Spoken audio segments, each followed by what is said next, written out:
Hi everyone, my name is Wisden and today we're going to be looking at morality and ethics.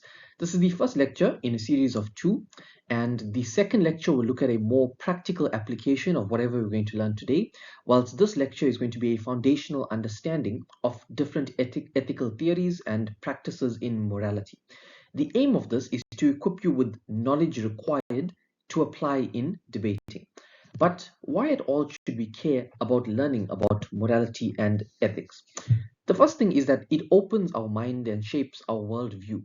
It's important to recognize that although we currently have beliefs, we often don't have names for those beliefs. So we use certain ethical theories when making decisions, but we don't even know what those things are called, right? And we also aren't able to see the flaws in those lines of thinking. Learning about these ethical theories allows us to critique our own frameworks for understanding the world. It helps us to challenge our own beliefs as well as to see how other people think. And of course, there is some use in debating, which is not necessarily to provide argumentation, but it's to help with evaluation of debates. So you can use an ethical theory or an ethical framework to evaluate a debate. There is no such thing as an ethical theory that is the correct way. There are only different ways that we have that many people adopt. All we can do is draw the comparatives between the different ethical theories. And at the end of the day, the winner in the debate is the team that can show you which ethical theory is most relevant for its usage at that point in time.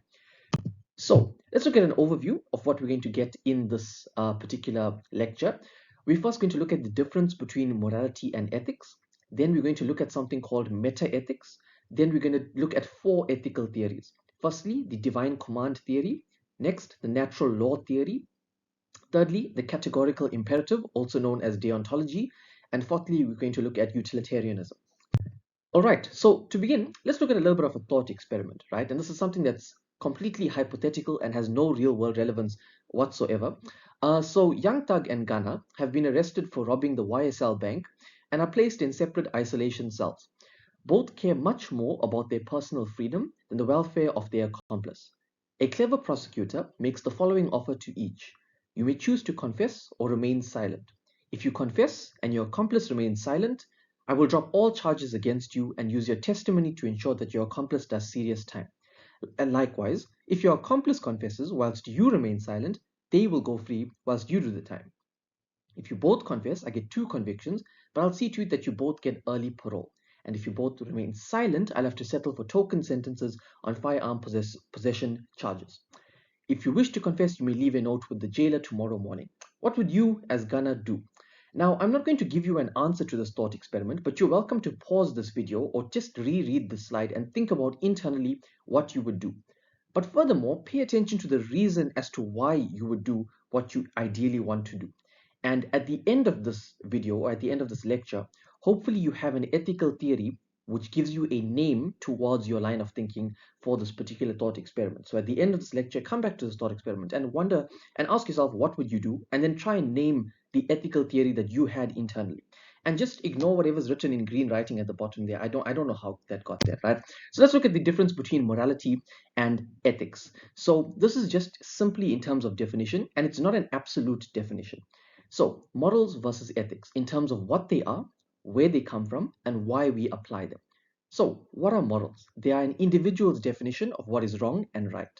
Ethics, however, are generally recognized rules within a culture or society. Morals generally come from the individual. In other words, it is individual. And ethics come from the society at large. In other words, it has a more external influence. Why do we apply them? We apply morals because we believe in something being right or wrong. And ethics, we apply them because society says it's ideally the right thing to do. But however, there's also a conflict that occurs between the definitions of morality and ethics. The definitions on the previous slide are not absolute. They just give us a general idea of both concepts. For example, a lawyer's morals may tell them that murder is reprehensible and that murder must be punished. However, their ethics as a professional lawyer requires them to defend their client to the best of their ability, even if they know that the client is guilty. So this example is useful to show us the difference between morality and ethics in terms of definition, in that morality is your own personal feeling. So personally, I may feel that murder is wrong if I were a lawyer, but ethically, I am bound by an ethical code created for lawyers, for example, right? The same thing occurs for practicing physicians in medicine. Okay, let's look at the idea of meta-ethics.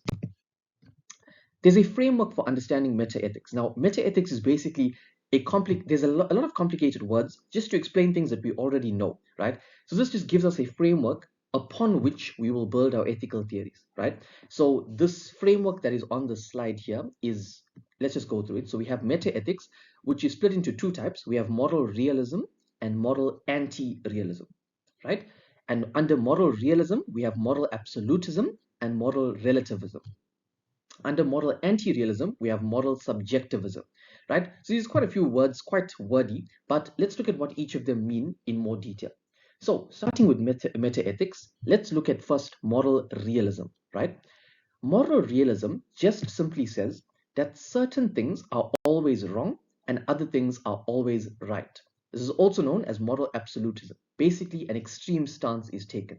For example, a moral realist might believe that extreme violence towards another person is always wrong at every single point in time, right? So that's all moral realists believe. However, there is a problem with this meta-ethic framework, which is that if such thing as a moral fact exists, who determines them? Who determines what is absolutely right or absolutely wrong? And that's just a rhetorical question for you to think about, right? If it is true that there are such things that are objectively right and wrong, where does that objectiveness come from? The next option is moral relativism, right? And this is a bit more lenient in saying that more than one view can be correct relative to other views. And under moral relativism, we have descriptive cultural relativism and normative cultural relativism, right? And the difference between that is just that descriptive says that people's beliefs differ from culture to culture, whilst normative says that it's not the beliefs that differ, but the moral facts that differ between cultures. In other words, who am I to tell other cultures how to live? And a lot of us may actually adopt this stance of thinking, which is okay. But there is a problem with it. So if we do believe in moral relativism, which is to say that there may be things that are objectively right and wrong, but it differs between cultures, and that's okay, essentially, right? The problem is if all cultures are right, that means that none are wrong. So if what everyone is doing now is right, then there's no need for change or moral progress. So that really brings this theory into question because then we can't say that every culture is right. And it is a common thing within liberal spaces to believe that every single thing that every culture believes is right and we want to preserve it. But the question then becomes about what does that do for um, the global movement towards moral progress or change, right? That's just something to think about. And then on the other end of things, we get something called moral anti-realism, which basically means, which is the opposite of moral realism. Moral anti-realists believe that there's no such thing as an objectively right or wrong thing. There are no moral facts. It's solely dependent on the situation. So an example of this or a type of this is moral subjectivism, which says that the death penalty is neither right nor wrong, but people have different views on it based on a variety of factors, for example, cultural or social influence, etc. Right? Another example, using the violence from earlier, a moral realist would believe that violence is absolutely wrong, independent of the circumstance. A moral anti-realist would be like, no, there's nothing inherently wrong with violence, but it can be good or bad based on when it is used, right? And most people, including myself, would fall on the spectrum of moral anti-realism for most things. However, in something far more serious than violence, for example, murder, I personally believe that murder is something that is an objectively wrong thing, right? For me, no matter what, if you are killing someone else, that is bad, right? There's no way in which I can say, oh, it is a justified stance. So it is something that is objectively bad. But for you, you may feel differently, and that is okay, right? Because difference is a good thing. So the point of this is to just help you understand where you stand in meta ethics. So are you a moral realist or are you a moral anti-realist? And there is no right or wrong, weirdly enough, right? In this, you can have any theory that you want to have. And these things aren't necessarily going to be applied too much in debates. However, the thing that is going to be applied much more are the ethical theories. And given that a lot of meta-ethics seems like a very messy challenge of definitions and what ought to be defined as what, ethical theories help us provide a consistent framework for differentiating right from wrong. The key word there is a consistent framework. So ethical theories are consistent. They are meant to be based on consistency. And if you're sticking with an ethical theory, you ought to stick with it to the fullest extent, right? So let's look at the ethical theories. The first ethical theory, which we're going to talk about, is something called the divine command theory. This basically says that the rules that determine what is right or wrong come from God or religious text. And this is one of the most common ethical theories worldwide, right? However, the usage in debating is discouraged, although it's worth consideration. And basically, what it says is that I believe, for example, that killing or stealing is wrong because God said it is wrong, right? And then the question then becomes about, are actions right because God commanded them, or are actions commanded by God because they are right? And that's a very interesting thing to think about, and I feel that way personally. So that's something for you to think about as well, right? What determines a right action in God's eyes, or looking at that, right? So that's the divine command theory in essence. The next theory is the natural law theory. This was proposed by a guy named Thomas Aquinas. So what Thomas said was that they are basic goods put into place by God, right? And when we say goods, we don't mean like physical goods and services, like that kind of thing. We mean goods as in basic things that exist that are right and put in place by God, right? For example, life, to reproduce, to educate our offspring, to avoid offense. There were about 7 of them or so, right? But I just put in some more relevant examples of the goods according to Thomas Aquinas. And what this theory said, the natural law theory, is that God gave us the tools we need in order to know what is good or bad. And then the natural law is derived from these goods. For example, for the good of life, which is given to us by God, we are able to derive laws for that. So we can derive a negative law and a positive law. What does this mean, right? Just stick with me. So the negative law would be do not kill, meaning do not take life away. Whilst the positive law would be promote or preserve life, for example, by loving others. So what the natural law theory says is that basically there is a good that is put into place by God, such as life, and God gave us the ability to determine what to do with that life. Some of us may approach it negatively, which means here's life. We must make a negative law which says that do not kill, do not do anything against life. Or we may make a positive law, which is promote life or preserve life, right? But you will also note that both those laws lead to a very similar end, which is that we want to almost have life in existence. We want that good to be protected. So whether it's a negative law or positive law, it doesn't matter. The natural law theory just says that God gave us these things, we derive things from that, right? We derive our own framework from these basic goods. So I hope that makes sense. But there's always but. If God gave us the ability to recognize good and do good, then why do people ignore the natural law all the time? Right? And there's 2 reasons for this. And these are things that are useful in debating because you do see this quite often. And this is something that we know. Why do people ignore the supposed natural law if it does exist? Number one, because of ignorance, right? We seek what we think is good, even when it isn't good. And that's something that always happens with humans, right? And the second thing is emotion, which is where we see what we should do, but emotion overpowers our reason. And this is something that all of us can relate to, right? We know that this currently happens. It doesn't take too much explanation. But as you can see, the problem with the 2 theories that I've mentioned thus far, which is the divine command theory and the natural law theory, are that both are contingent on belief in God, meaning that these aren't going to be convincing to anyone who doesn't believe in God. That is why their usage in debating is discouraged, right? The reason why I've put these theories in is so that you can be aware of their existence. And many of us may subscribe to them, and that is okay. I personally subscribe to the divine command theory, and there's nothing wrong with that. It's just that when it does come to debating, you can't say, oh, this ought to be right because God said it is right. You have to find a different way of arguing around that, right? But it is important to know and consider the divine command theory and the natural law theory. But now there's 2 more theories which are more important, which we're going to look at. The first one is the categorical imperative by a guy called Immanuel Kant. So what Kant said was that there are moral obligations derived from pure reason, right? A moral obligation basically means what we should do, what's the right thing to do, right? So he says that the moral obligation is derived from pure reason, right? Moral law is binding no matter whether you follow religion or not, and we must use reason and consideration for others. So essentially, this is the first theory that you can see that breaks away from the idea of using religion or God to determine our morality.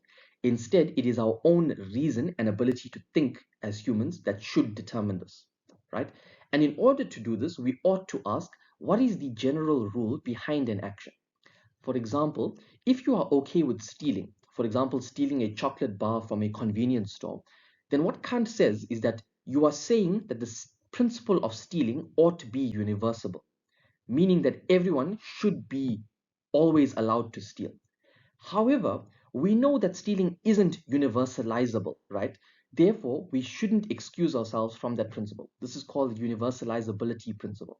So basically, what Kant is saying is that if you want to take an action, right, in order to determine whether that action is good or bad, think about what would happen if that action was applied to everyone in the world.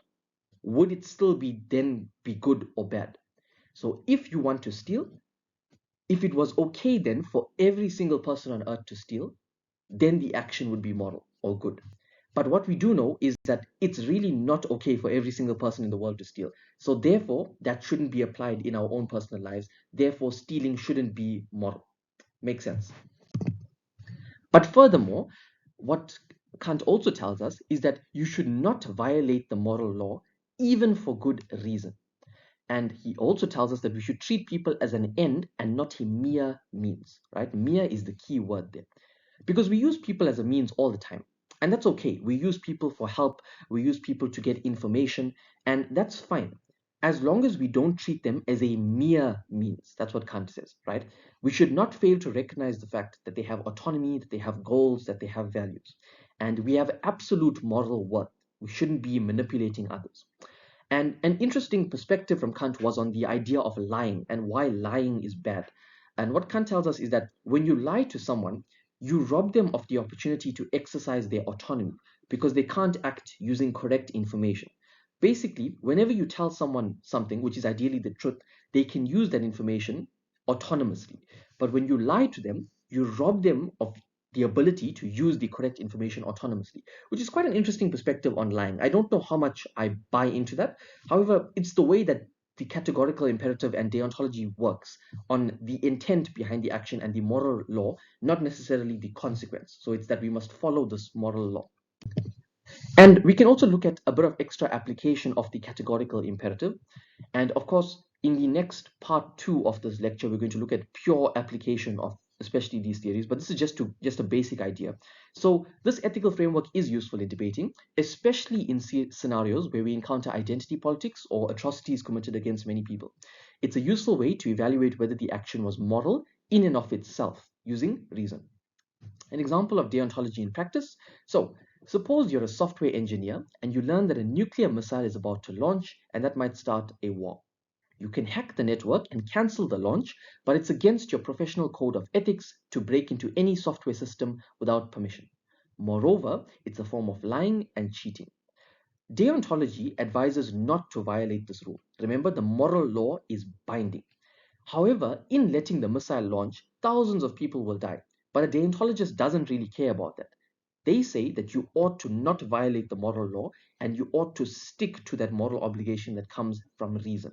So that is how deontology would work. In this case, you would not let the missile, or you would let the missile launch, right? Because it's against your own professional code of conduct to break into that software system. Makes sense, right? And next, let's look at the other end of the spectrum, which is utilitarianism. And this is something that we've all heard about surely before, but even if you haven't heard about it, it's okay, right? Because we're going to learn about it. So utilitarianism focuses on the consequences of action. Whilst deontology and Immanuel Kant and the categorical imperative focused on the moral law and the reason behind an action being the most important, utilitarianism says the reason's not so important, but the overall outcome or consequence of the action is the most important thing. So, utilitarians say that action should be measured in terms of the pleasure or happiness they produce for the greatest number of people. This is the principle of utility. We should make decisions from the position of an unbiased stranger, which, in my opinion, is a very difficult thing to do. But as a utilitarian, you ought to strive to do this, to attempt to do this. And utilitarians say that pain is pain no matter who is experiencing it. And there's two broad types of utilitarianism, which are classic utilitarianism and rule utilitarianism. So classic is basically saying that we must ensure that in every action we take, we have the greatest good for the greatest number of people. Simple. Rule utilitarianism says the same thing. We must have the greatest good for the greatest number of people, but in the long term, right? That's the key difference. So there may be an action that may be good for people now, the most amount of people now, but if it's not good for the most amount of people in the long run, we shouldn't take that action, right? But again, we are evaluating on the basis of what happens to the amount of people, what is the consequence for these people. And here's an example of the application of utilitarianism. So there's a doctor in a hospital with an organ donation list. 5 people need organ donations. One needs a heart, one needs a pair of lungs, 2 need a kidney each, and 1 needs a liver. And if you haven't figured it out now, all those organs needed can come from one person, right? And there's a high likelihood of these people dying if they do not receive these organs. The doctor also has a neighbor who just sits around at home all day, is horrible to people, doesn't contribute to society. No one would know if the neighbor disappeared, and it would make no difference to everyone's daily living. So I know what you're thinking, but utilitarians find a way to justify it, right? So a classic utilitarian would say, yes, it is justified to kill the neighbor to harvest his organs because you end up saving the lives of 5 people. This is quite harsh, but on a way up, the potential pain for 5 people is far worse than the potential pain for 1 person. So you can see the way up in terms of consequence. And if pain is pain and pain is equal, the only differentiating factor between pain is how many people experience that same level of pain. So if we are able to prevent 5 people from feeling that pain versus just ensuring that 1 person feels that pain, on the way up, it seems a bit better to help the 5. And that's what classic utilitarians would say. However, a rule utilitarian would say that although this does seem good now, we would be setting up for a dangerous precedent in future. Remember the long-term effect.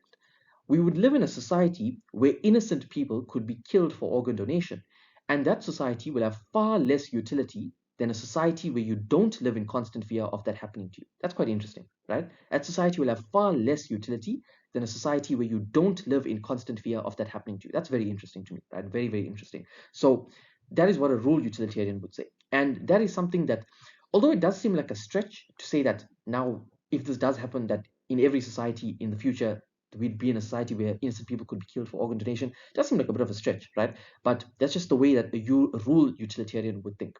So if you are a utilitarian, which is something that we do a lot in debating, we have to assume the role of a utilitarian or a deontologist just for the role of debating.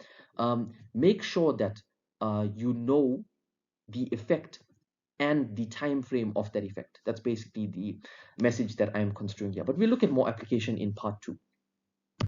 Okay, and to conclude, number 1, nothing at all matters, right? And live well, do good or not, and love deeply. But importantly, you now have a framework for understanding the actions you take as well as those around you. So what we've covered is an idea or indifference between morality and ethics in terms of definition. We know that morality is more internal, whilst ethics is more an external framework that we follow.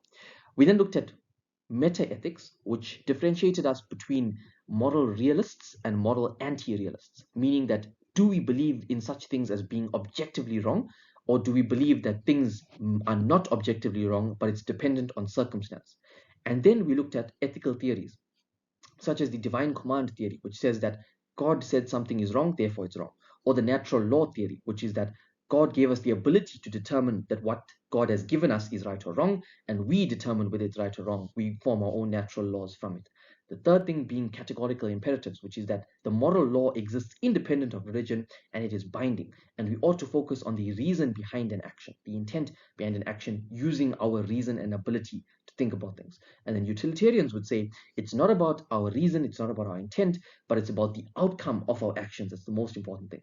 And it's quite simple to understand these theories, and hopefully you've got a little bit more knowledge now on what these theories are called, why they're used, and where they can be used. And that's the whole aim of Morality and Ethics Part 1.